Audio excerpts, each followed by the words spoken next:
Mike Langford. Welcome to another episode of the Modern Financial Advisor podcast.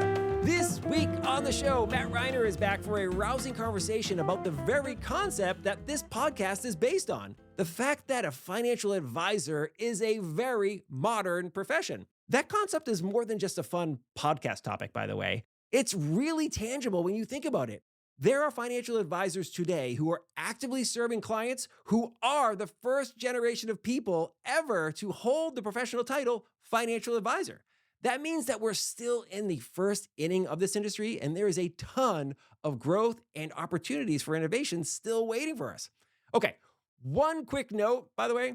Matt and I actually recorded this episode several months ago, so it's possible that a few things have changed, like references to how hot it is outside or something weird like that. But as a general rule, nothing material has changed. This is really an evergreen episode. You are still a modern financial advisor. That hasn't changed in the last few months, all right? Okay, now, before we get rolling, please do make sure you subscribe to the podcast on Apple Podcasts, Spotify, Google, YouTube, so wherever you like to get your podcast jam on. And if you have a question or a suggestion for a guest or a topic for the show, hit me up. I'm basically at Mike Langford anywhere, or shoot us an email. Podcast@finservmarketing.com is the best way to reach us. All right, let's get to the conversation with Matt Reiner. Matt Reiner, buddy, welcome back to the Modern Financial Advisor podcast. So wonderful to see you. And Mike, great to be back. I don't know what's going on, why you're inviting me so much, but I'm honored to be back on the podcast with you. I always love these conversations, man. Well, I think what's happening here is there's a lifelong podcasting bromance that has really brewed to the surface where we just like being on microphones with giant dorky headphones in our heads, chatting with each other, 1,000 miles away. So So you're here we go. not the same guy. You don't wear these around the house, when you're not podcasting like I do. I tend to just wear it around. I pack the cord in my pocket, and I love them. They're just part of who I am. Well, what's really funny about that, we were having a conversation before we clicked the record button about, like, my kids are older than yours. My first is about to go off to college, and my youngest is starting high school next week. So, but yours are little, right? And so you're probably wearing yours just for self-defense. Like, daddy's got headphones on. Don't bother him. He's walking around. I wear my dorky ones when I'm doing things around the house and I'm just trying to hear it. You know what I mean? I've got my the Apple AirPods Max, they're awesome. But anyway, they do change your dynamic, though. When you're walking, you can now start to feel your footsteps, which you wear regular AirPods, you don't feel anything.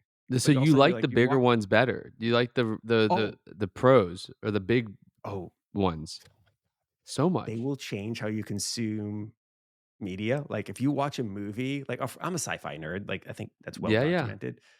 So on Apple Plus, there's a show called Foundation, which is just it's an Isaac, what was his name? Isaac Asimov show, books that they made the show, and they're each episode is like a flipping movie, right? But the surround sound in these things, it's just nuts. It transforms watching a movie or whatever. So if I've got the big TV all to myself, I'm firing those bad boys up. That is incredible. Well, so see, I'm not, my kids are still too young where if I wear them around the house, then it becomes a toy for them to play with. And then I've got to talk Yeah, to them about that. So, I don't wear them as much, but when they're, I sometimes wear it around the office just to keep them, they're yeah. comfortable around the ears, right?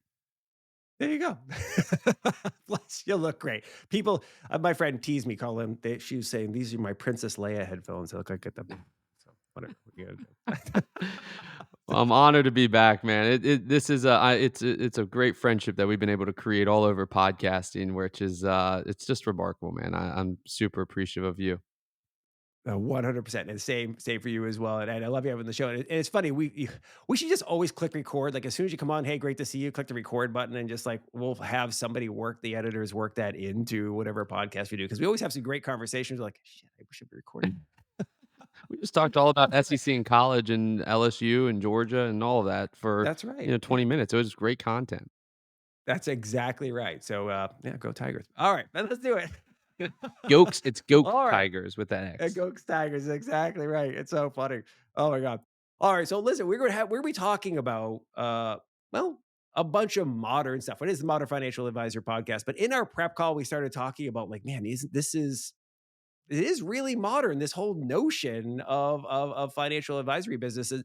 And it's funny, it's I've been thinking about this a lot lately about how freakishly new just about everything in the world is lately. Like, you know, even events like and inventions that happened before I was born, they're like super recent in like human history. And it really hit me like not too long ago. Jackson and I, my oldest, who's going to LSU, uh, we were at a Spurs game because the Celtics were in town. So we go down to the Spurs game and I see that they're celebrating their 50th anniversary. I'm like, the hell? I'm older than the Spurs? How is this possible that I'm older than an NBA team? That doesn't make any sense. And of course, I think the Nuggets just celebrated their 46th anniversary and won the championship. So by the way, I'm 51 for those who are wondering. So I'm not like crazy old. I'm just barely Spurs. You're young. You're a young buck in the world these days. You're a young buck. That's right. Listen, Lots of you life know what left to happens? go. What do they say? Ball doesn't crack. That's what helped. Makes me look younger. Anyway, If you're we not watched watching the on video, you would see Mike doesn't look a day over 35. He looks younger than I do, and I'm you know not what's really 35. funny? I'm So not 35 though. yeah, you're not 35 yet? Not yet. Oh No, my god, you're I'm like older than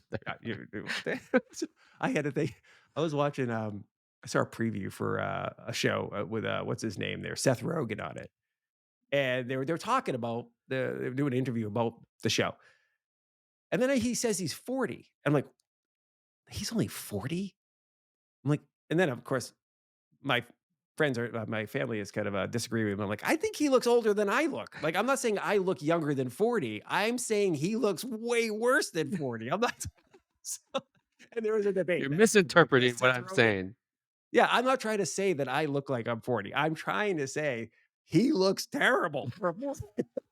It's different. It's a different thing.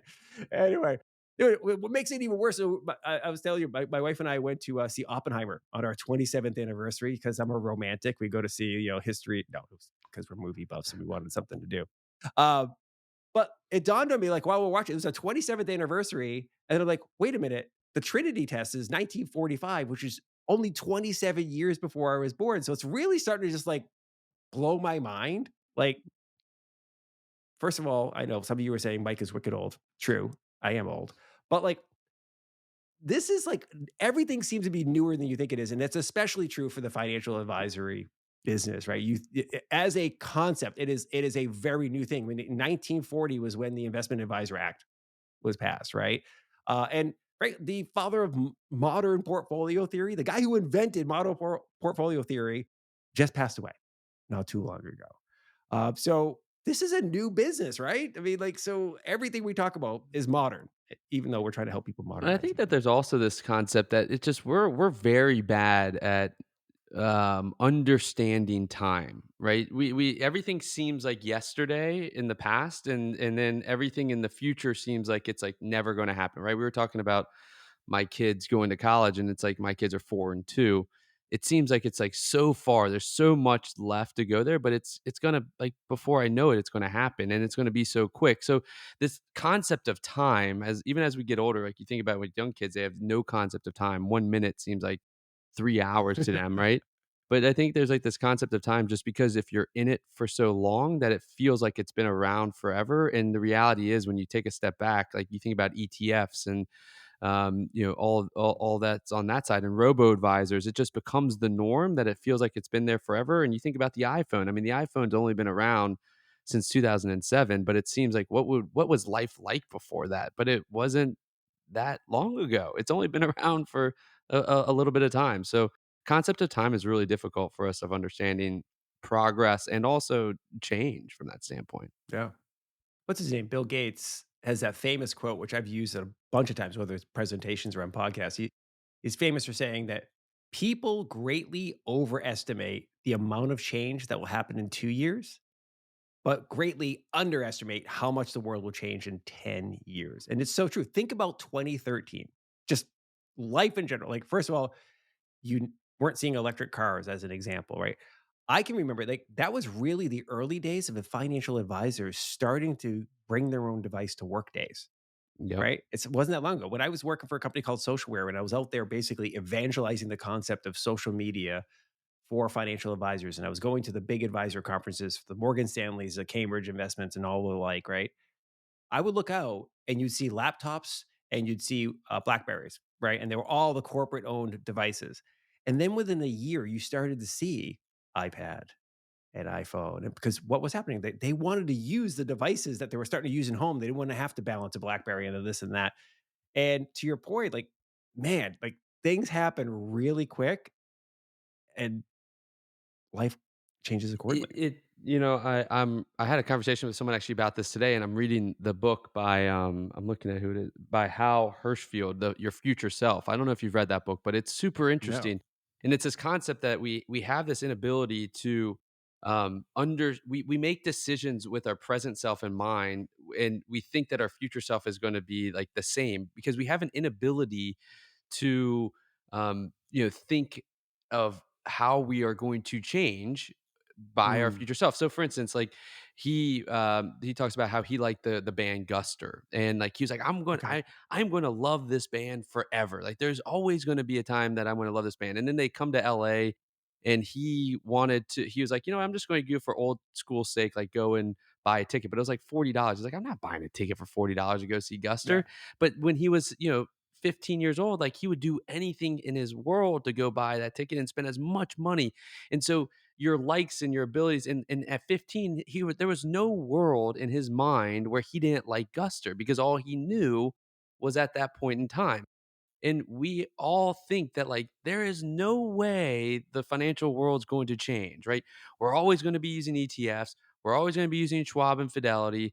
We're always going to be using a CRM like Salesforce. Like that's just the way it is. So we're just going to build our 10-year vision, understanding that because anything outside of that is so hard for us to comprehend that it's not even going to be done. Like the world's going to be the same. Some things are just the way they are and they're never going to change, and that's where people get past when you think like that. You have to have a slightly different outside the box mindset, but it's hard because unless you're aware of those tendencies and Yeah. those biases, you're going to be stuck into those traps. Is that the old saying that, there are people who make things happen, there are things who react to things that happen, and then the people who go, what happened? And we don't want like the, advisors to be like the ones who, what happened, right? Because it's really easy in any business to just kind of get, I always jokingly say fat, dumb, and happy. Like you're comfortable, right? Like, oh, this is great. Like life's great. I get recurring revenue. Da, da, da. Like, but you quickly life can change, right? And that doesn't mean the fundamentals change, right? So the fundamentals of sound financial advice and financial management, they remain the same. They're rock solid, right? Spend less than you make, invest for the future with consideration to the risks and the expected rewards or financial goals you have. Leverage insurance to guard against catastrophic risks. That stuff's fundamental. It's bedrock in it, right? So I don't think that's going to change. But the application of financial advice and management continues to change, right? Financial consumers are dramatically living dramatically different lives than they did just a few years ago, and frankly, definitely different than generations ago. I mean, I'm thinking about things like we were talking already about how connected we are, right? The fact that you and I are 1,000 miles apart and we're recording a podcast is pretty flippin' amazing. That only a few short years ago, advisors were never dreamed of video chatting with their clients, and now it's like a regular thing that they do. But heck, like when you think about like financial consumers, their worlds change a lot too. Like we live in a subscription based economy now. And think about all of the subscriptions you have. That's inflation in your life, right? Not only do houses cost more, college costs more in proportion to the income needed to buy those things, but it's like everything you're doing. Think about like, Netflix didn't exist. Mhm. Yeah. I still have to pay for internet, right? In order to access Netflix and Disney Plus and Hulu and all those types of things. So you've had like your basket of goods inflation happen to your cost. But then one of the things that I see coming, and it'd be interesting to get your take on this, is the rise of the 1099 economy. A Mhm. couple of years ago, NPR published this big study that said close to 50% of Americans are under 1099 now around this time period. And it's going to keep rising, right? That employers are moving off W-2 relationships because it's just a better relationship for them. So think about our business as financial advisory businesses. It's built on the defined contribution plan. It is Mhm. built on like employees having a 401k or 403b. They're depositing into it directly, right, automatically. And then at some point in time, they do a rollover and they're having their assets managed by you, financial advisor. What happens when that type of stuff goes away? So we have a lot of changes happen. Yeah, I think just the caveat on that for a second. I think it's super interesting point of it comes down to the simple idea of really two things that you were alluding to. One is like Moore's law, which is the exponentiality of change, right? Things get changed quicker and faster because you're building on top of each incremental change. So it's quicker to build technology now that we have the resources that we do that were different than 15 years ago. So Moore's law just incrementally changes. So it happens faster. But it also gets back to the core of what you were saying, like, the what doesn't change. It's the periphery, which is the how, right? The what that we need to earn an income. How we earn an income could change, right? 1099 versus W-2. The what of saving for retirement is still core, but the how, right? Now you can have, round up, you can have 401k, you can have all of these hows are different, and I see that that's, like, where the innovation really happens. And I think about this, like, in our own organization of, like, the change happens where you test out how you can do things differently, and some of the things make it into the what of what we are doing, and then some things that don't work get kind of out of there.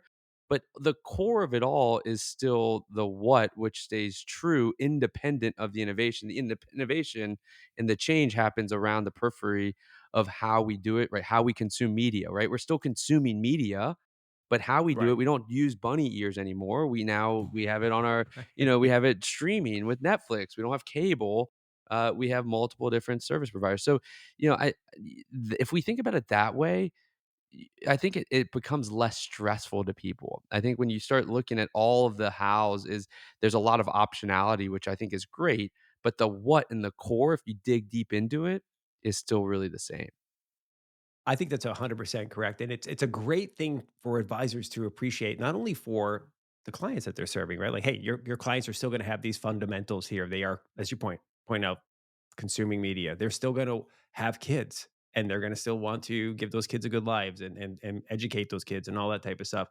But some of the hows that happens is going to change, but your business is going to change a little bit as well, right? Like the way that you do business, just it's so funny to think about how rapidly, even though it sounds ridiculous, the financial advisory business changed. And I think about it through like uh, communications mechanisms. We already talked about video, but it was a little over a decade ago before financial advisors, they weren't even on social media, and they would question the value of social media. Like, I gotta be on Facebook. My clients aren't on Facebook. LinkedIn. What if I go on LinkedIn and somebody steals all my clients? It was all this paranoia stuff. And then you go back a little further, organizations were like resisting allowing financial advisors to have email because they were like, well, email, we can't possibly like read every single email for our clients and for our advisors. And they were paranoid, right? And now you wouldn't dream of having these types of things. And I'm old enough to remember the first like electronic trading stuff, like when Fidelity Investments started rolling out Active Trader Pro and allowing people to, trade online. It's crazy, right? Like, but the world continued. So you're going to be adopting some new tech and new processes in your business. That the point that if you keep an open mind and you're open minded to saying that, I know that the one thing that I do know is that the future will be different than the present. And if you open your mind to allowing the expectation to be that, as opposed to assuming that it's all going to stay the same, then your frustration level will be minimized into the future. And so if someone is still stuck in the ways of saying that all of this change is bad, I think that is an uphill battle that's going to be leave you at the bottom of the hill while the hill continues to grow and people move up that hill further, farther, and or further, faster. And the reason I say that is that not all this change, not every change is good. There's probably people like, Matt, well, all this stuff is like, you're always connected. Like, that's not good. Remember back in the past when it wasn't? I agree. Like, there's a con to every pro with evolution, but the access to information, the access to advice, the ability now to serve more people, the ability for us to give more value, the Mhm. new lessons that we now know about how the psychology of individuals work so that we can frame advice to help people not just lean on data but overcome psychological barriers and use data plus tech plus humans to do all that. that has drastically improved the lives of people and individuals. And you look about wage income, retirement savings, even though it's still dismal, it's better than it has been in the past.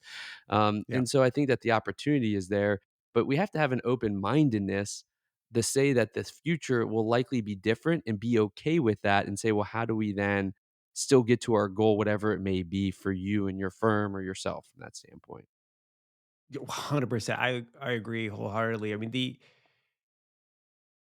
I think there's always a resistance to change and to the embracement of new technologies, unless it's one of those things that's just so much more awesome than what you're using, right? Like even early days of like phone usage, you hear the stories of like old guys like talking about like, yeah, they didn't want to make phone calls to talk to clients, and it's like, no, dude, this is gonna I'm gonna be able to do way more business here. But when you look at like a new tech, sometimes it can just give you a little bit of an anxiety because there's a learning curve to it, right? Uh, but one of the other things that I've noticed is like some of the slow pace of technology adoption is, we obviously have the compliance and the regulatory constraint that kind of puts a little bit of brakes, and we want to make sure this is safe for the firm and for the financial consumer. That's always there. But there's also that comfort level, right? I've built a good business. It's working. I've got recurring revenue. Don't rock the boat, right? I'm playing lots of golf. I don't have time to add some new things. Um, I'm thinking back about, you know, uh, you and your Benjamin experience, right? Mhm. So, by the way, pour one out for Benjamin. I He's just retired and forget. happy on the beach. He's He's retired and happy on the retired, beach. exactly. And I know a lot of our audience remembers. They definitely remember you fondly from times on the shows when we talked about Benjamin and the promise of that. Uh, what were some of the key hurdles that you and your team saw when you looked at technology adoption? Because you were at the forefront of it, right? You're out there talking to advisors and firms about, hey, bringing on new technology, moving forward, being to the point. Some of the things you're talking about, like serving more clients more efficiently, serving clients who have less means, whatever. Uh, what did you see with these hurdles here, and how did you help advisors get over it? Yeah, it's an I think that there's a challenge with, like you said, change and newness, right? When you don't have a Yeah, comparative that you can, touch and feel and have tangible aspects to, it's hard to understand what the future holds. And I think that that's what we yeah, saw. That was a battle that we faced within our technology solution and the selling of it, is because a lot of what we were doing, because we were a business support system, so we were workflow automation, basically bringing together data from multiple technologies to execute on menial mundane tasks that we forget that we do all the time. And a lot of the work was all in the background. So how do you visualize all the work in the background? And if you think about all the technology that we use and know, there's always this like user interface or UI that's sexy, that shows everything, that you can see everything, but all of our work was being done in the background and was taking the workload off of things that we forget that we do all the time. So yeah, we had to figure out how to tell that story. And the best way to do that was to create some relational, tangible aspects, right? So mhm, thinking about bill pay was one of the ways that we did it. So how do you pay bills and how that evolved and where we fit in and how we're doing that. And so that you can have this like cross reference from the brain. But I think that the biggest challenge is I've always stressed that the advisory community is it's a very unique and amazing business, and the people in this business do great work. The reason that I think that innovation is slower in our space, we can always point to compliance and regulation, et cetera, which is one aspect for sure, but it's because there hasn't been a triggering event that has forced people to change. But if I'm an advisor, I can create a great business and a great life for me and my family and my yeah, future family by getting $100 million book of business. And I don't have to do anything other than serve them. So I don't have to do anything new other than serve right, them. And over the next 10 years, my book business and my revenue and my paycheck will increase over time without right, doing anything new. And so it's an incredible business. And until there is this like change impacting the whole industry, then having to take the risk of a new technology that I can't really wrap my head around and I can't compare to something I'm already using, and it's not a product or a feature set comparison, there's no upside to my taking that. There's only downside, and with a loss aversion, risk averse mentality, I'm not going to do it. And so I'm going to just stay mhm, status quo. And that is always the biggest challenge. And until you can get people to really see it, and you find the subset of individuals that are very forward thinking and innovative and understand it, that's the difficulty. But it has to have some tangibility there and comparativeness. Being a new technology, unless it creates and enhances new revenue, right? Or reduces Yeah. one-to-one cost that you can correlate, it becomes really difficult to infiltrate into this space specifically. And I would say any tech, any industry. I don't think that advisors are drastically Yeah. different there, but I think that the business model makes it a little bit more challenging. You know, it's funny. This will not be the last time that we talk about this something that touches on this topic. But I've long said that there are two great motivators in life, right? Human beings are motivated by two different things, right? Either the urge to get laid or the urge to avoid death, right? And it's on the continuum, right? It's not a, but the extremes are like if I'm selling something I can help. I can show you how you're going to get laid. Get a promotion, make more money. Feel more confident, and you're going to be able to get the girl, get the guy, whatever that thing is. That's getting laid, right? Like what I'm pitching you is helping you make more money, feel like a rock star, or whatever.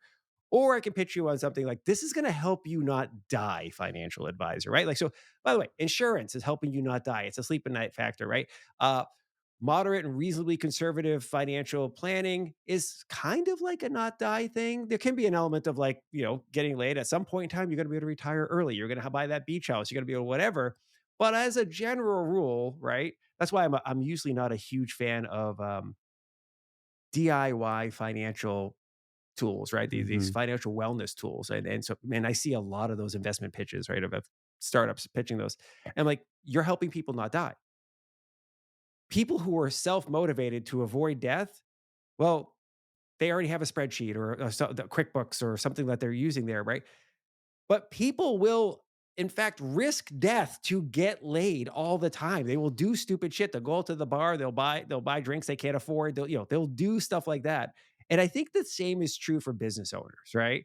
If you can show a financial advisor, like, dude, this is going to help you make a ton more money. I'll tell you why. Like as an example, let's dive into the AI stuff. You know, right now everybody's talking about AI, but they have like memories of like the previous AI stuff that didn't necessarily change or dramatically change their business, right? And so that could help their business, right? We had the robo advisors that scared the crap out of people for a little while. But then they realized, well, I can use this to actually help serve my clients as robo advisory offerings for me as an advisor to help the lower tier clients. Benjamin was helping them kind of take some of the repetitive tasks. We even had Vise, who was helping you like in your portfolio construction, little right. None of this stuff necessarily radically changed their business, right? And dramatically improved the upside and it was still in its infancy, right? Technology wise. But now we have these new tools like the chat GPTs or whatever, the generative AI Mhm. that are poised to be big, right? And to have some transformational things. Now, I know you've written a few blog posts and you've done some other talking about, so I'm going to like yield the floor to you. What are you seeing for like these new AI tools and the promise they have for advisors? Yeah, I mean, I think generative AI has an ability because it has an ability to work across spectrums. It's not just portfolio management. It's not just Mm, workflow automation. It has the ability to combine between multiple segments of both this industry and other industries, and it has this interface that can be interacted with and leveraged by from leadership down to interns. mm, And they all can use it in different ways and bring those ideas together to then create innovative servicing ways, models, or efficiency models inside of their business. So, for instance, I can go use it in my personal life. I can go use generative AI in my personal life to make myself more efficient, and then I could then relate back to um, the my professional life and say, well, this is something that's really bad. Like I can use this now together, whereas I can't use Benjamin in my personal life. Like I would love to, but there's no comparison there, and I can't translate that in that way. And so, generative AI just has more of a unanimous appeal to more people in more ways that then allow them to think about it in different frames of mind that then can be applied to their professional life and personal life. That is, I think, the benefit and the power of it. And because of the advancement of it, I think the power of this is that because it is so, I don't know if ubiquitous is the right word, but it's so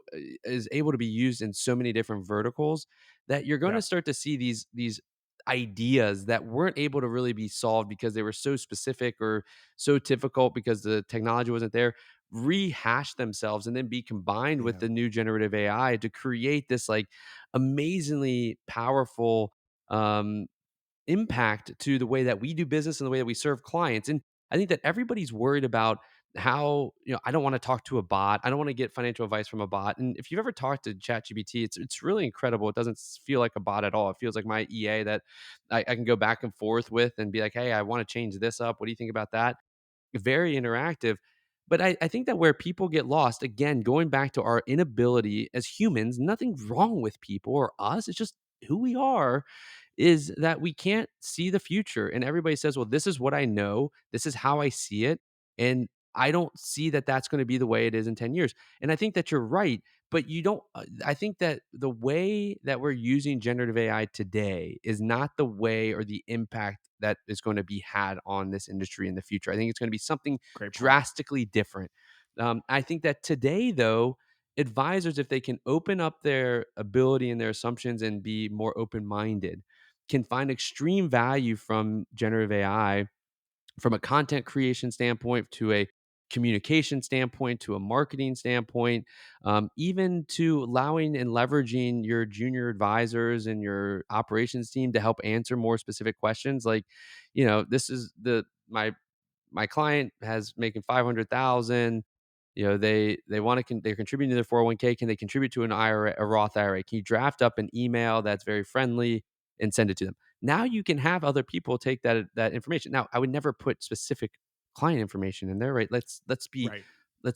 Use common sense. But like that example doesn't use any specific client information and allows for me now to have my junior assistant put together an entire email that I can just peruse. And now I have something that takes me 5 minutes, takes me 1 minute. And that 4 minutes is extremely valuable, especially if you're a senior advisor that's managing a big book of business, as well. So I think that today there is tangible impact and value from it, from a marketing, from a content creation, and from a communication standpoint, um, and a research standpoint.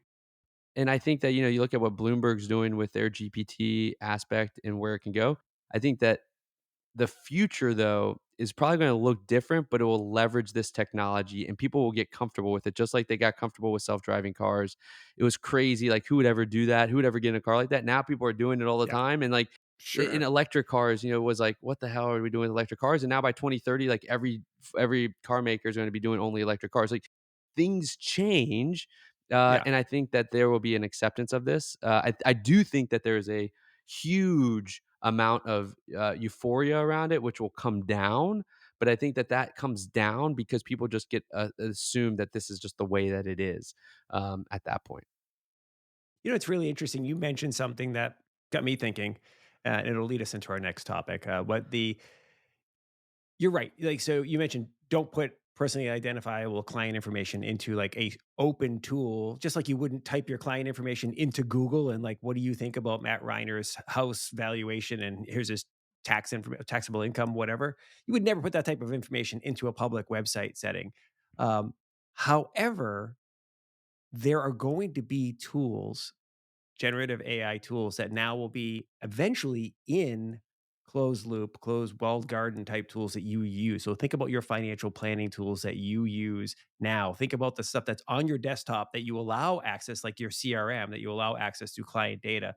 There will eventually be, and I say eventually, like within the next couple of years, generative AI. And by the way, for those who don't know, we've said generative AI a bunch of times. It is AI that actually generates stuff, right? So it's not just a quick, let me do the calculation. Let's automate some calculations. Where we've talked a lot about in the past, AI and machine learning stuff is it's really just a set of automations.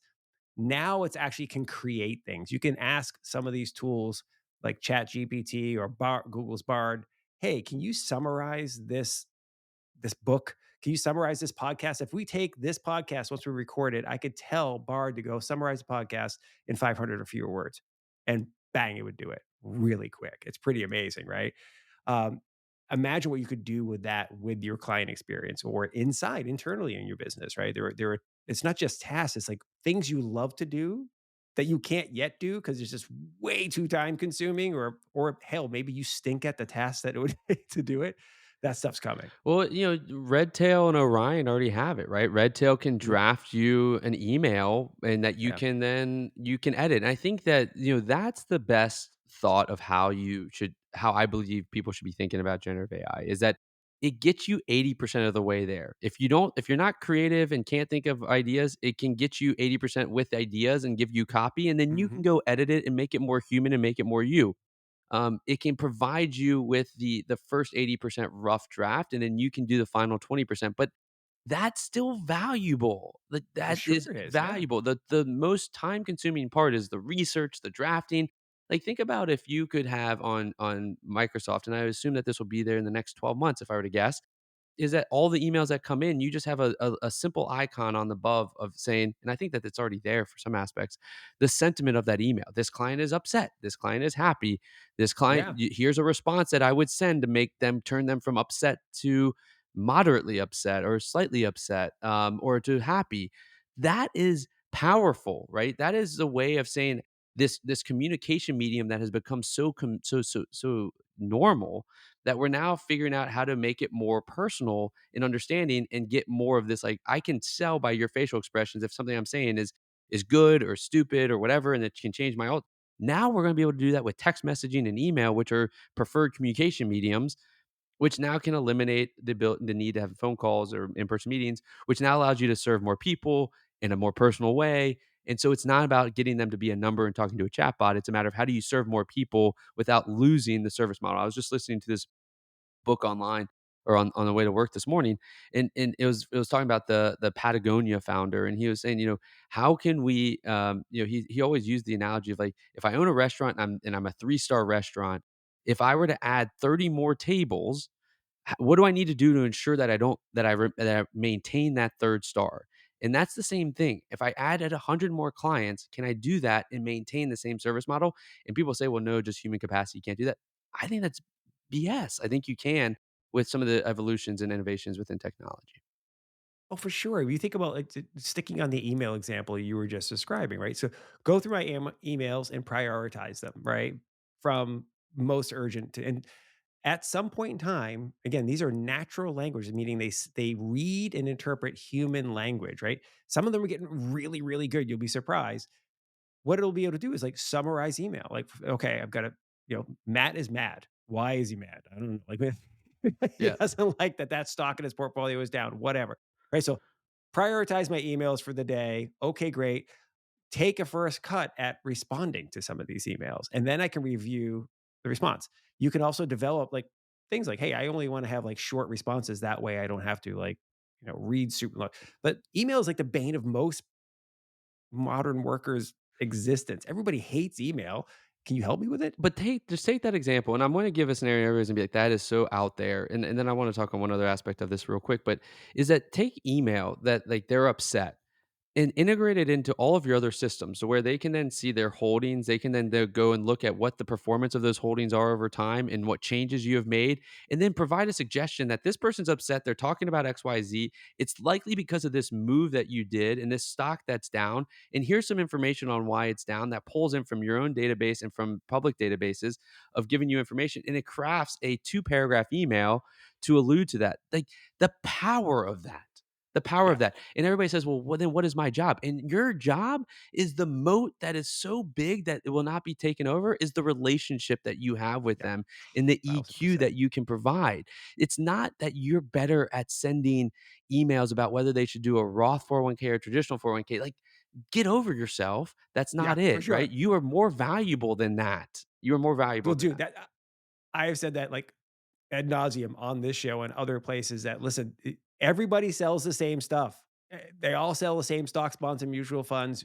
You do not have a unique access to that. Most of the financial advisors out there are using either the same or very similar financial planning software, right, solution. So that even the financial plan that's coming out, some of the models look really the same. Some of the like so they are choosing you because of you. And this They is know you. And that is exact sorry to cut you off, but that is exactly why generative AI will not put people out of the business because everybody's like, "Well, if everybody's using generative AI and ChatGPT to create content, then isn't it all just gonna be kind of this saturated world?" And I was talking to one of the co-founders of Snappy Kraken about this on our podcast recently, Yeah. and, and I was like, and it's not, right? Because we all are doing it right now. We're all using the same financial planning softwares. And we what is differentiating us is our approach to how we use them, and then our approach to how we present them, and then the relationship and the connection that we make with our clients. So it's not putting you out of business, and it's not going to saturate and make you obsolete. It's going to make you rise above and be unique in your own way, which I think is like that's exciting. That's exciting. Some people 100. don't like me, and So that's okay, but some people that's right. do, and that's fun. That's right. Well, think about as an example, let's just say you want to grow your business. You want to go out and win new client relationships and grow the business, right? We talk a lot about niche type businessing. Like you want to service tech people in the tech industry. Okay, great. You could use generative AI type solutions to help inform you about what's going on in the tech industry. So basically a virtual assistant to go help you do some research on stuff. Then, as you're crafting emails and crafting web copy for your website, you could have it help you craft that web copy, right? Then, as you're meeting a new person, Matt Reiner, founder of XYZ tech firm, okay, great. Uh, let's do a little research on Matt Reiner online. Show me some data about him, his likes, his what types of movies. Is he a sci-fi nerd like me, or is he like rom-coms or whatever? Does he like to travel? If so, where? Like, give me a general like playbook on this person who's coming into my meet me in my office. Now I know a little bit more about you. You could have done that. It would have taken hours and hours and hours, right? But now we're starting to have tools where I can go sick him, go find out some stuff on this guy, help me out here. And then as we're getting into the planning process, right? Think about generative AI, like in terms of like what Google Maps is now compared to old fashioned paper maps, or when you used to go to AAA and get the triptych books that printed out, right? They would suggest stops along the way and so forth. But now, in 5 seconds, I can pull up, say, I'm going to go from here to Baton Rouge. Great. 7 hour drive. Where are we going to stop for? Which Starbucks are we going to stop at? Where are we going to get our lunch? What are we going to do? Like, I can look at those types of things in an instant, and then I can even reroute super quickly, right? We all take that for granted, but that's a very recent phenomenon. It's like 10 years old that you could do that type of stuff. Getting back to the beginning of our show, imagine what you're going to be able to do with asking these solutions. Like, okay, Matt's a client. He's talked about wanting a vacation house. I'm looking at how much money he has. I'm looking about how much money he's going to have in retirement in terms of income. He's got on his brain, he wants Florida. Let's do some analysis about like, okay, what does he like about Florida? You know, the beaches, da da da da. Does it fit with his budget? And then it might come back with like, hey, you know what? Believe it or not, there's some beaches in Alabama along the we jokingly call it the redneck Riviera. Sorry, Alabama. Anyways, there's a beautiful white sand beaches. Sorry, Alabama fans. We got Georgia and SEC here, so I mean, but I that yeah, that LSU. the power of it, I think that the point of it is that, in 10 years, people will be like, Matt, you were wrong. And that's okay. Like, I get it. But generative AI is going to change the way that the business works. And to your point, Oh, that something that you 100%. said earlier, the way, and this is a lesson that we learned from Benjamin as well, that I think for technologies to work inside of our industry, it has to be inputted or inside of Yeah, some of the core technologies that we're already using. We're just not there yet to open up and add more technologies where we are because of like the integrations and the APIs. And so it has to be in the core. So if it finds its way into our CRM and you start getting all these cool new features about how to, interpret yeah, financial advice and identify houses in Florida that meet their criteria based on the person that they are, the age that they are, the things that they like to do, and it just populates inside of your CRM, then you're going to start using it and it's going to be powered by generative AI. And so it's going to yeah, find its way in there, but the more likely success is going to find its way in tools that you're already using, like it already has with Redtail and Orion. yeah. Love it. All right. I told you I'd bring it back the kind of the same topic. During our prep call, you had this amazing quote about innovation. And I can't remember if it was your quote or if you just stole it from somebody else. And I can't remember who you credited, but you said something to the effect of innovation happens when two ideas have sex. And I freaking love that quote. I guess I could have Googled it and said, who actually said this? Maybe it's Matt Reiner. We'll Yeah. credit him forever. Uh, so let's get our innovation freak on here. what idea hookups are you shipping at the moment? Like, what in your brain you're like, you know what, I really want to see mashed up these two techs or these two ideas, and this is where innovation is going to go in the future. Yeah, I can't take credit for that quote. That's Matt Ridley out of UK. He's written a lot of good books. He's a he's just a brilliant person. But he did a whole TEDx, and you can watch it of innovation happens when ideas come together and have sex. And I think that it's such a great and he talks about how like the animals that are asexual and how they kind of die off, right? And the innovation the animals that are able to reproduce are able to continue to create and stay alive. And I think that that's the core of it. So from my standpoint, I am very much big on generative AI. I think that I am bought into to how that impacts the client servicing model.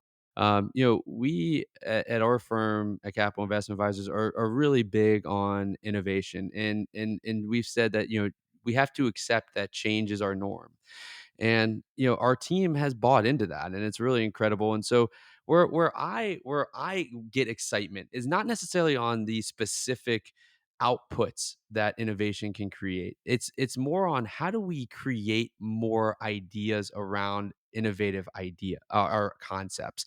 And so we're starting an innovation lab within our organization here shortly, and it's all about getting our team to think innovatively. I met with an organization that everybody would know their name, but I'm not going to share it from that for privacy reasons. But they are all about this concept of getting their team to untie the knot, identifying areas where we can innovate on the process, on the experience, on the output, whatever it may be, and bringing it to the forefront. And I think that for us, that is what our goal is. How do we bring more innovation? Because we have 80 employees now, or team members in our organization, and each of those team members have unique experiences, and they all interact with different technologies and different tools and different services than all any one person can. And what fires me up is how do we bring all of their lessons that they're using and combine them in a room of what did you love about that solution or that service? What did you love about that experience? What did you love about that tool? And all of those, and have a problem statement or an opportunity statement inside of our organization, and use these lessons in these outside of our industry experiences to then better our experiences in our team and our service model and our value to our end clients. That to me is like fires me up. And there's never been a time better than right now to be able to do that. And I think that we have opportunities to serve our clients, serve more clients, and serve our clients in a more unique way. And my mission has always been, no matter what I do, if you look at all of my things that I've done in my career, it's always been about how do we, I believe that every single person in this country needs to have access to a human financial advisor. I believe in the human financial advisor. I believe in the value that it provides. And I believe that we need to find a way to provide access to more people to a human financial advisor. And whatever we're doing, I want to be able to do more of that. I absolutely love it. I love it. And I love the fact that, you're leading with this spirit of like everyone has something valuable to share and contribute to this, right? That innovation doesn't just come from the top down, and in fact it rarely does come from the top down. Like the CEO or the whatever, the smartest or most highly paid person in the organization isn't always the one who's innovating, right? Because very often, going back to what we said before, that person's reached a level of comfort or hey, I found the things that work, I'm going to stick with the things that are working. It's the people who are in it, in the soup, if you will, right? Or just entering the race, or like, hey, oh, there's another way of doing this. I found a shortcut or whatever. So I love the way that you're leading there. And that kind of brings me to the way of like the way we should close this here. You have a community, and I want to talk a little bit about it. It's called the Inner Circle. Uh, what's driving that community, right? So why are you like you've got your own organization? You said you have 80 team members. That's a big, vibrant, multi-billion-dollar AUM firm. What's going on with this inner circle thing? Why do you feel that you should be doing this and bringing other people into the fold and kind of sharing the intellectual wealth, if you will, with everybody? I mean, I think that it lies in the theme of what we're doing here, right? I I Yeah. I I think that community breeds innovation, and I know that our firm is going to be uber successful, and we're extremely fortunate, and the team that we have there is going to continue to grow and impact many people's lives, and I'm extremely grateful for that and that opportunity. But I also know that we're not going to serve everybody, and I think that one of my kind of core things that I've learned in my career, right? I jumped into a business my dad had founded. My brother was working there. I had major imposter syndrome of trying to figure out what is my value, and I started a technology business, and I found that was my thing, right? Technology and innovation and leadership, and that's when I started to figure out what my value was. And my biggest lesson was the failure of that business, or both those technology businesses, because now I'm bringing insights that are unique and different back into our core business. That if I hadn't done that, it would not have been the same as it is today. And I found extreme value from that because I learned from a ton of different people. I spoke with hundreds and thousands of other advisors, and they all had an impact on me and my view of the world and on the industry and on the value we can provide and where we need to go. And I think that our industry has always been close to the chest because we're worried about our secrets getting out. And what I hope that we can do with the circle is that we can build a community of individuals that are forward thinking, that want to learn from each other, that we can all push forward to be better. And if we can all be better, then we can serve more people, which goes back to my core mission of helping every Yeah. single person in this country have a human financial advisor. And then we can all benefit together. And the way that I built this out is it's a newsletter that is 3 times a week, and it's going to continuously evolve based on feedback. But it's all built off of mind, profession, and client experience. Right? How do we get our mindset correct and motivated to make an impact? How do we become better individuals and people? I think mindfulness and psychology is huge. And then how do we then become tactically better in our profession? Right? How do we use ChatGPT better? How do we segment better? All that type of stuff. And then can we use what's going on in the world and from industry leaders to enhance our client experience? How can we really be Mm. thoughtful around anecdotes and stories and lessons from outside of our industry to rethink how we serve our clients in a better way? And if we can do that weekly, we can get better. And I hope we can continue to grow it. It's a passion of mine. However we can do it, we'll do it. My core focus is always on our business, and but I think that our business, we are leaders in the space of innovation and et cetera. And I think that we've learned a lot. I've learned a lot, and there's a lot to share that can make everybody better, and it's going to make the industry better, which makes everything immensely better. I love it. I tell you what, sounds corny, buddy, but I find it very inspirational on a couple of levels. A, the fact that you have a very giving spirit, that you're out there looking to lead and to help people that are either within your organization, help your clients, and also those out there. But the fact that you have the humbleness and the self awareness also to recognize, hey, listen, we had a failure on this whatever thing, that doesn't mean I'm a failure. It doesn't mean that like I don't have value. It means I've learned some lessons here. Let me take these lessons and not only internalize them, but like share them with others. And lastly, one of the things I really love about what you're doing with the circle and your other endeavors is when you teach, you learn, and it sounds so silly, but if you ever start to try to show somebody how to do something or just, give away a piece of information, you'll find that you learn way more during that endeavor than you did when you were actually studying and trying to learn that thing. You're like, "Oh, that's right. Like, if I had this, like, okay, let me articulate this so that Matt can understand this. Oh, now I understand it even better," right? So, excellent stuff, buddy. People can find you at mattreiner.com. We'll make sure we have that linked up. Where else are you hanging out these days? You got the podcast, share the podcast for everybody? Got the podcast Bridging the Gap. You can download it on your favorite podcasting app. You can find me on LinkedIn. We do a ton of fun, engaging posts on LinkedIn with valuable content there, and Awesome. Twitter as well.